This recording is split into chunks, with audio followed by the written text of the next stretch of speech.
Welcome to The Art of Show, where we feature the people who are creating amazing stories for kids. Join us as we chat with children's book illustrators and authors, storyboardists, animators, and more. Now, their art might be for kids, but aren't we all just kids at heart? Here's your host, Brandon. Hey, what's up, guys? Welcome back to The Art of Show. We are hanging out with Will Terry this week, who is an amazing illustrator, as well as a pretty cool teacher over at SVS Learn, as well as up in Utah. But he's doing some pretty amazing things, and he's done a lot of different things, so not just illustrations. So we'll dive into that interview with him here in just 1 minute. But before we do, wanted to let you guys know, thank you so much for listening and hanging out with me on The Art of Show. This has been a lot of fun to put out. I started this podcast, I believe, at the end of November, and we've had a lot of fun people on. And if you guys are enjoying what I'm doing and you want me to keep going forward, would love your feedback as far as the ways I can make it better.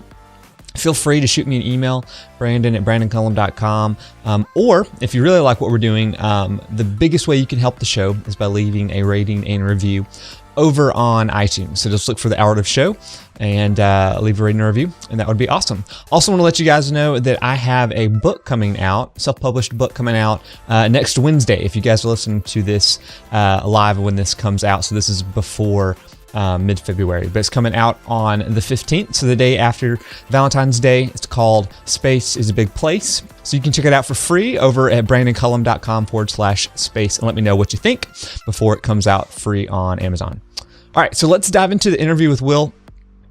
Will has done a little bit of everything. He's illustrated tons of kids' books. Art's always been part of his story, but what's real cool is he's very entrepreneurial. So he keeps working on different projects, keeps looking at different opportunities, from Xbox games to Kickstarters with a really cool book, which is a ton of fan art, superheroes, and movie characters as kids. Which is actually how I first came across his work, as well as he is a teacher at a local college up in Utah, in addition to being a co-founder of SVS Learn with Jake Parker, who I've taken some of the classes with. And Will's class is actually what convinced me to buy a iPad Pro. I saw some of the cool things that he was doing on there and started doing the illustration. So he's doing a little bit of everything. And I asked him a question I want to start asking everyone that comes on the show, but basically what he wants his body of work to be looking back on, which I thought was a fun question, and I loved his answer.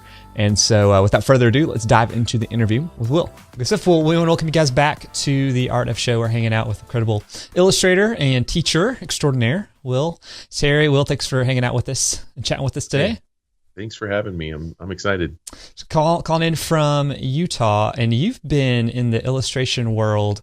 Looking on your site, it says 23 years, but it sounds like pretty much your whole life you've kind of been in it. Is that right?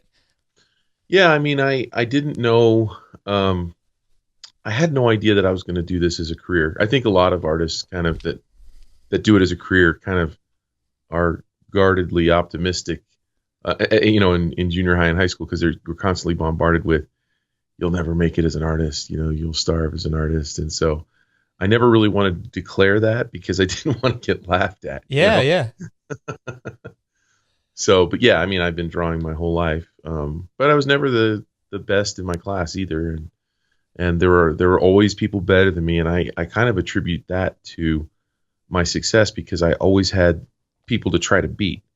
And from my experience in teaching, I found often that the best person or the best couple of people in the class often don't ever do anything with it. Gotcha. They're always used to being better than everyone else. And then when it finally comes down to it, for one reason or another, it seems like they just don't push when school's over. It's like, you know what I mean? Yeah. Or maybe they realize, I can't be the best anymore. Yeah. Because they see their competition out there that they've just been dropped into. I don't know. Yeah, speculation. When you were growing up, was there something you would gravitate towards on the drawing side of things, or was it kind of the typical like dinosaurs and all that? Yeah, skulls. Skulls, okay. I was way into skulls for some reason. And the funny thing is the junior high kid in me, even after college, never really considered children's books as an option. I was like when in fact, when the first children's book was offered, because I was doing editorial work and I was doing advertising work, and then I got this children's book offer from my agent, and she's like, this can be really good. And I turned it down. I'm like, I'm not a children's book guy. Plus, I make a lot more money doing advertising and editorial work, and it just doesn't sound right for me. So I turned it down. It's a little book called Pizza Pat, and the editor came back and said, well, you could have 9 months. And I was like, no, I don't want to do it. And then like, okay, the editor came back and says, you can have 15 months. You can't say no now. Yeah.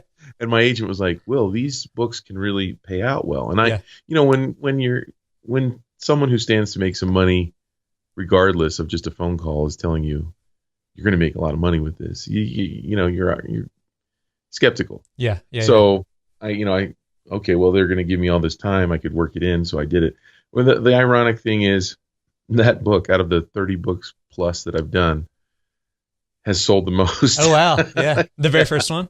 Yeah. It's sold, I think right now it's like around 600,000 or 700,000 copies. Jeez. So yeah. And the royalties were, came in now this book, Pizza Pat, came out in probably 96, 97 in there. And so it's 20 years old.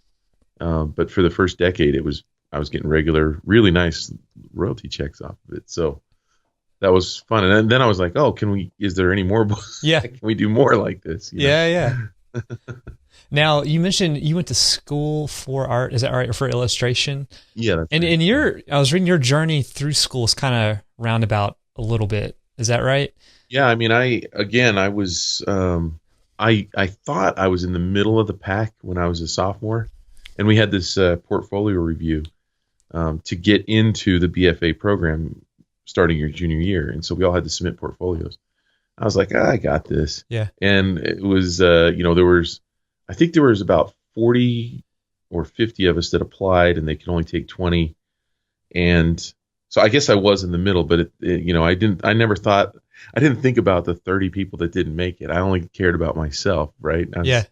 And I got let in. I was one of two that got let in on probation, meaning, with a letter that said, we could kick you out at any time this next semester if you don't pan out, basically. And so I felt like all of a sudden I'm on the bottom. How did this happen? At the time I didn't think, well, you're actually in the upper middle, because the 30 poor souls that didn't get in. But yeah, I mean, I started that way. And again, I think that is a great way to look at yourself, because if you're at the bottom, you're either going to go, well, I can't do this, I'm at the bottom, or you're going to fight. And you're going to fight and fight and fight to get back up there. And that's what I did. And to this day, I think, and they told us, it was funny, in school, they said, if you look at the percentages, only about 5% of illustration majors actually work freelance. Yeah. For editorial or advertising or children's book or whatever. And there were two of us. So there was 10%. And then that guy is doing more of a fine art thing now.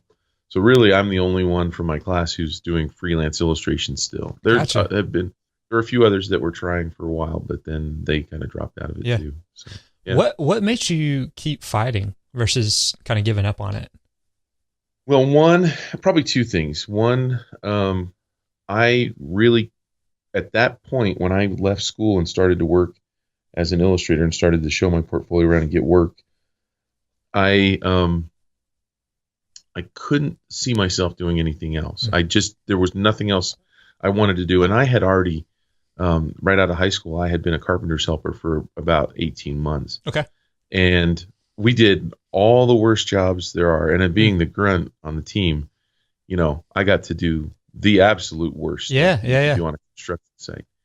And I didn't, even though I love the outdoors, I didn't like working in the rain or the heat or the snow, or I hated my life for those 18 months. And that was the motivation, was like, okay, you're not good at anything else.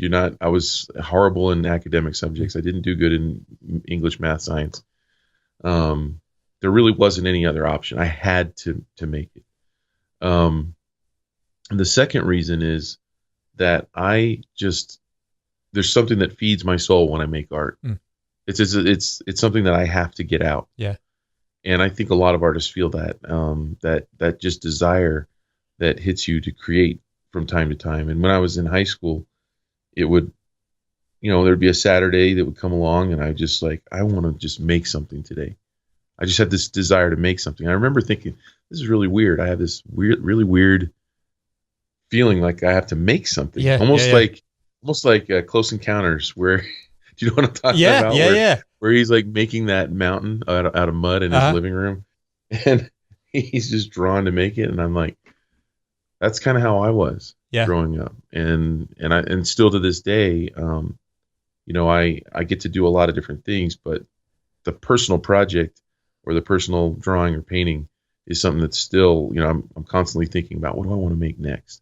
Because the neat thing about an artist is, the world is functioning and it doesn't have that next creation that you have, and then you make something and there's really nothing else like it on the earth. Yeah. That's one of the things that artists, and we're all, I subscribe to the fact that we're all artists in one way or another.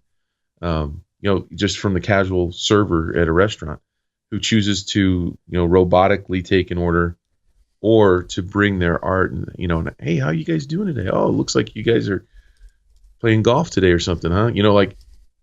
And being genuine and being real and using your humanity to serve others. That's art, so, and everything in between. So yeah, you've done a little, it feels like that need to create has manifested in a bunch of different ways. I think I was listening to an interview with you earlier with Comic Books Coast to Coast, and you're talking about like indie game development. And I definitely want to get into your Kickstarter a little bit, your YouTube, your teaching. It seems like there's a lot of stuff that you're creating. What kept you from kind of going just like one track versus like, so I'm just going to do like kids' books illustrations? Like what? Okay, kind of... So that's a great question. So I was going to, and I still am. One of my big goals is to be a published author as well.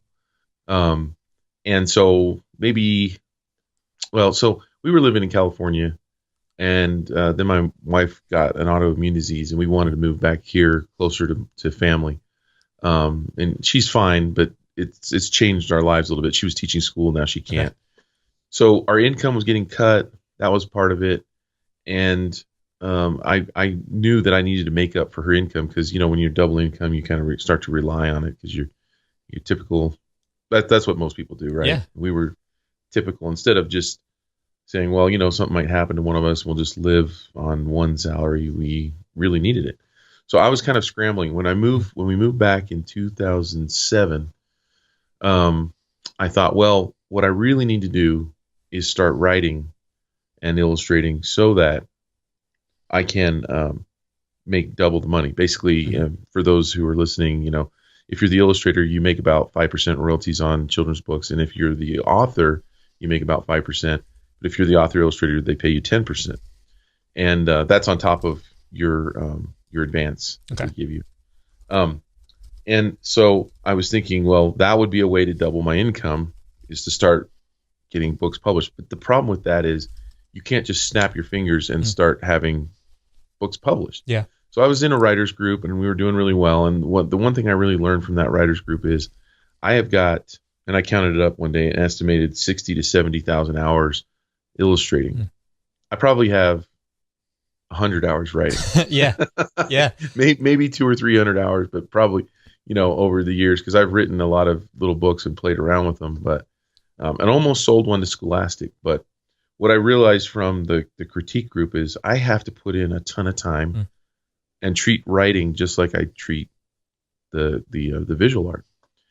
And I didn't have time for that. I didn't have the time because I needed the money.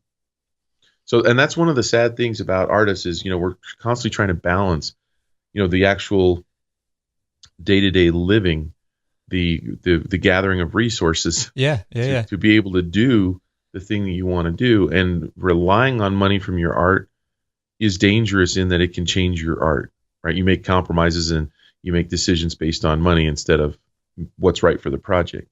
And I don't like being in that situation.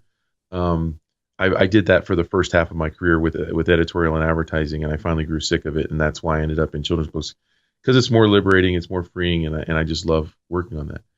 So instead of writing, I did that for about a year and a half, where I was focusing time on that. I started to think I really need to do some other things that will bring in more money. So I got asked to teach at UVU out here, Utah Valley University.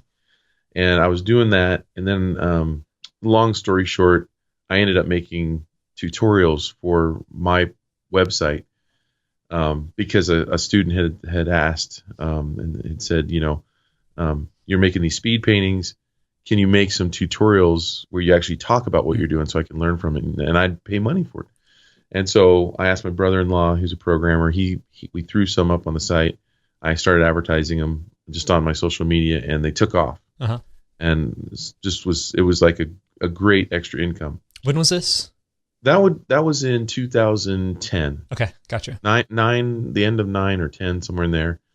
They're not on my website anymore because I then did Rev 3 or Rev 2 was Folio Academy, which I did with another friend. That had problems, so I sold my interest there, and then started SVS Society of Visual Storytelling with Jake Parker and Lee White, and that's svslearn.com. And so started doing that, but back in 2010 also I started making ebooks because Barnes and Noble and Amazon just made this announcement saying, you can publish your book directly to our website. And I was like, wow, you could just skip the middleman. Yeah. And just throw something out there. Do I dare? Am I qualified? Should I inflict that kind of pain on humanity? Yeah. with my unvetted writing,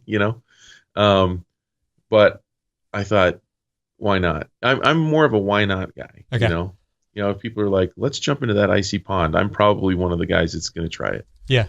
And so I put 3 ebooks on as an experiment, just as much as anything else. And they were really simple toddler type books. So I didn't have to really get into a crazy story or, they didn't have to be, they're very simple. Gotcha. But they sold really, really well. And, tens and tens of thousands of copies, and which you get royalties. And there was a time where the pinnacle, I sold 400 books in one day. Jeez. Okay. Yeah, I know. And I was like, this is amazing. Maybe I'll just keep doing this. But then I realized, you know what? And I'm one thing that I really try to do as an entrepreneur is really try to make smart decisions with my time. And the thing that I realized was, as this is new, and I kind of, when a market opens up, there's a huge opportunity.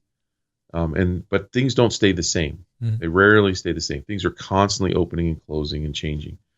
And I started thinking, when the publishers start putting their books on here, when talented authors start putting their stories on here, mine are probably going to get pushed down. And even though I have good market position on the sites now, I don't really want to keep doing these because I might be wasting my time. So I started focusing more on the tutorials. Gotcha. Then later on, I got into making some story apps for Apple, thinking that with, with good animation, with good sound, with good music, with a good story, partnering with a good author, that maybe we could take over the world with a good story app. Yeah.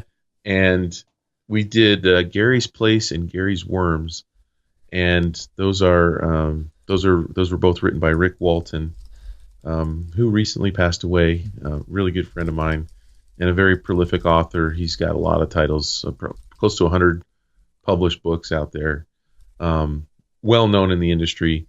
And we put this thing together. I talked my son into learning how to program it, and he did a really good job. And they didn't sell. So, and people were telling us along the way, well, story apps, nobody buys story apps. They'll buy ebooks that don't do anything. Yeah.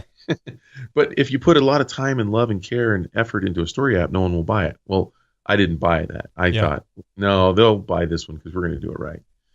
And so we put it out there on all the app sites that review children's story apps. We were getting 4.5 to 5 stars, not paid.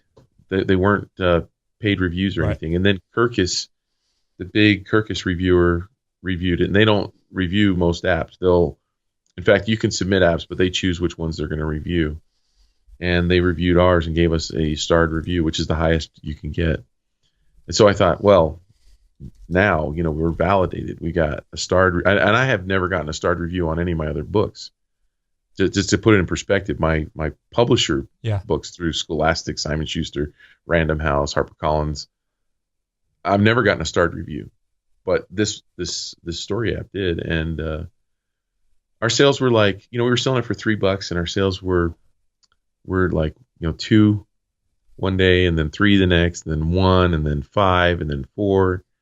And it was just never really doing anything, And when you've got an author, an illustrator, a sound person, and a programmer to pay, Yeah. if you're making $10 a day, it doesn't go very far. Much, yeah. Well, and that's you got to split some of that with Apple. So we put it on Free App Fridays, even though we were resistant to that. The downloads went from like 5 a day to 200, and then 2,000, and then 9,000, and I think the third day, because you're on there for 3 days, I think the third day we hit 11,000 downloads. Jeez. And then we went back off of their site because you're only up there for 3 days, and we had the app for $3, and the sales were like 20 sales the following day. Yeah. From 11,000 down to 20. Yeah. And then promptly back down to the 1, 2, 3, 4 sales a day. So we were like, crap. Can't make any money. So they were right. For some reason, people have decided that apps are free, and you just really can't change that. Boy, that was a tough pill to swallow, because probably total time I spent on that was probably about maybe 4 months of work, Yeah. So imagine imagine not being able to go to work for 4 months, right. But you're working really hard and just not getting paid. Yeah. Those lessons are so important as an artist entrepreneur, because you learn more from the failures than you do the successes by far. I didn't really learn anything from those ebooks other than, hey, this is easy. Yeah. And I learned a lot about market and what people want, and trying to give people what they want and what their people are willing to pay for. That segued into doing a book or doing a game for Xbox, Microsoft. Well, we were going to put it on Steam. We were going to put it on a lot of different platforms, Gotcha. even Sony. But the reason that we decided to do it was I got contacted by a developer who was looking to do an indie game and was looking for an artist that was willing to take a risk, and that's me. I've really learned to live well below my means, and when I say me, my family and I, so that I can try things like this. Because I realized the only way, if I looked at artists that were financially successful, where they just really broke out of that hand to mouth starving artist situation, most of them have an entrepreneurial bent to their career. They're involved in the creation of the product, and I would put author illustrators in that category. I think if you're an author and you're willing to write a story without any guarantee that it's going to get picked up, you're an entrepreneur. Yeah. And so I knew that I needed to throw a lot of mud on the wall if I was going to expect any of it to stick. So, looking for opportunities. And when this guy, he was a really good programmer. He had been talking to a guy named David Housden, who did the music for another game, and I can't remember what it is right off the top of my head. But he's an award-winning game music person. Like he's won award.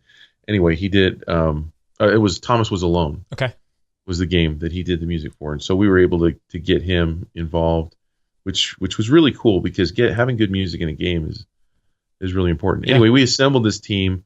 I got an animator, I got a programmer, or more of a well, we had two programmers. Anyway, long story short, we were trying to take advantage of the fact that Xbox didn't have hardly any indie games, and they didn't have many big label games either when they first launched Xbox One.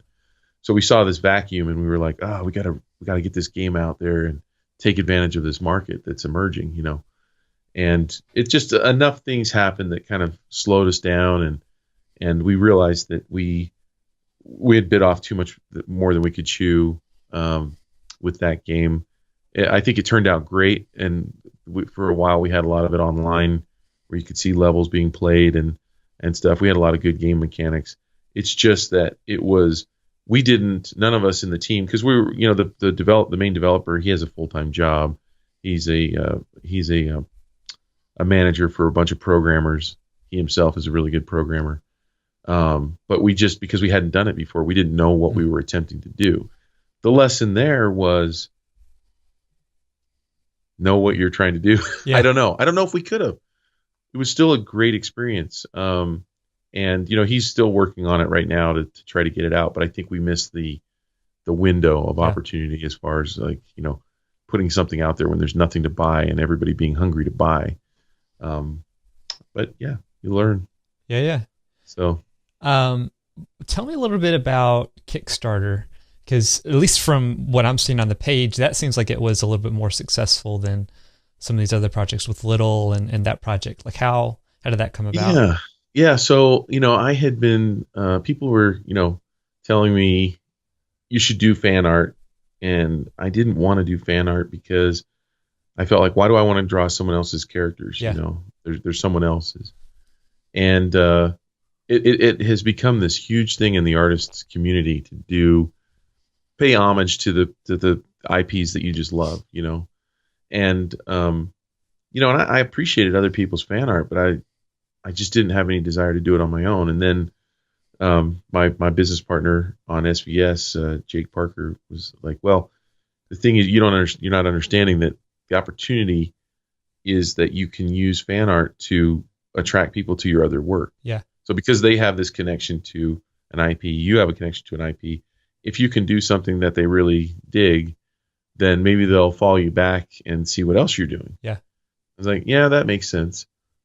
And then I went to Comic-Con in Salt Lake, and I saw a lot of my students selling their fan art and then some of their artwork and everything. And I was like, this looks like so much fun. Yeah.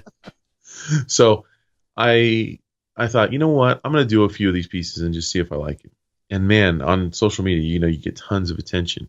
Now you have to realize that, you know, you do Harry Potter, you do Star Wars or something, that, you know, you're getting all these likes, but you have to be smart enough to know that they're not actually 100% your likes. They're liking the IP, and they're also liking your rendition, but you have to keep that in perspective. And I think a lot of artists forget that. I think a lot of artists don't really understand the difference. So anyway, I started doing these pieces. I think I got up to about 15 or 20, and I thought, you know what? Maybe I'll just go and buy a table at the Salt Lake Comic-Con and see what happens. And it was a devastating experience.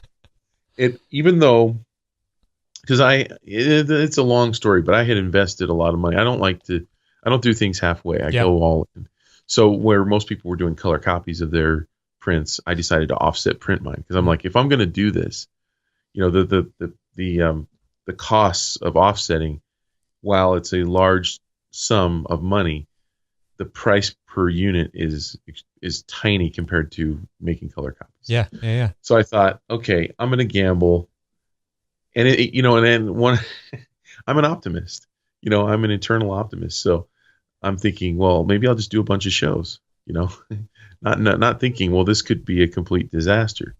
And so the first experience, you know, I think by the time I went to that first Comic-Con, I had spent like $5,000 getting ready for not only that show, but the next 20 or 30 shows. Yeah. Because the cost per unit again. So, and none of my friends, they're like, you did what? You know, you spent what? You know, and so in that first show, I think we made like $1,500. The table cost was like, I think we had one table, so it was like $250. But with all the other costs and everything, I just barely made back. And by the way, I have a series on my YouTube channel, if anybody is interested, of my progress in the for the first year of going to comic conventions from that very first one. Gotcha. So I would do reports on how much I made and what the lessons I learned for other people and stuff. Yeah, and we'll link that in the show notes for guys that are listening. Okay, cool. So that, then I got to like 60 characters, and I thought, you know what, maybe I could make a book out of these. So that's the little project that you're talking about. And if you go on Kickstarter and type in Will Terry and Little, Little, you should be able to bring up the project. And it funded it. It raised about $40,000 to print the books, and I used most of the extra money that I raised to print more books, and so I take those to shows now.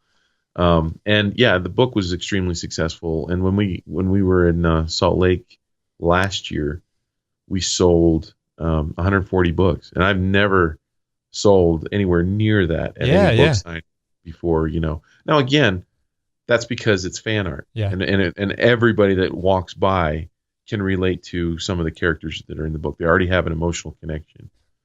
So, but yeah, that was a really fun and successful project, and I love having the opportunity to do those kinds of things now, and I also love the fact that I can make more money than I could just illustrating children's books.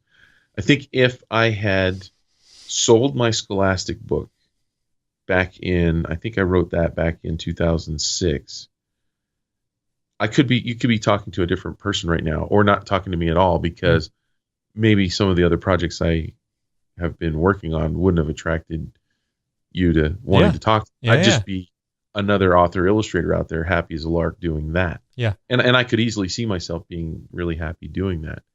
But that was the path that I went down. I took the road to the right instead of to the left. I still want to come back to that road to the left, because I want to, like I said, my ultimate goal is to create the project from start to finish. But what I want to be able to do is afford to be able to just take the time to learn how to write and do it that way. That's cool. Well, I know I don't want to take up a ton of your time. I got other things you're off to today, and this might be a longer question or answer, I guess, but looking back, or maybe say towards the end of your career, so many years down the road, I know a lot of people talk about like a body of work. Is there something you want to be like remembered for when you talk about creating things and putting that into the world? Well, I would like to think that my art makes people happy, because that's I've had people online say, your art just makes me happy, or because it's I don't really tackle heavy subjects. I mean, there's some children's book illustrators that do, or more historical or serious subjects. I'm not really interested in that. I love to put a smile on someone's face. If I can do that, then I feel like I've won. And getting emails from kids and from parents, from students, that will tell me how my art has changed their life or affected them in some way, or my teaching, or or whatever. I mean, that's what does it for me. And I already feel blessed that I could influence other people in some positive way. I feel like I've already won. There's really nothing more. I mean, I think it's a selfish thing for me to say that I want to be an author illustrator. That's just a personal goal, but I've already done what I set out to do, which is to make other people's lives happy, even if for just a few moments. Yeah. That's awesome. Well, for people to be even more happy and look at your work, are there any good places for folks to find you online? Yeah, the hub of the wheel is basically my website, willterry.com, and everything kind of leads out from there. So if they go to willterry.com, they've got my store, my YouTube channel, my tutorials, my online school. They've got my work. all that good stuff. So yeah. Well, good stuff. Yeah. Well, good stuff. Well, I appreciate your time, and it was a blast chatting with you. I'll say you too. You're the first illustrator that has done a Xbox potential game, I think. So that was good. You're all over the place. It was just amazing. Yeah, so. I've never met anybody else that well, actually no, well, not Xbox, but I do have a friend that did children's books that's working on an iPhone game. So, yeah. When you were talking, I was clicking over to the project and I saw the artwork and I'm like, oh yeah, that's totally Will, because it's very, very vibrant and it looked amazing. So that's awesome. So. Oh, well, thanks.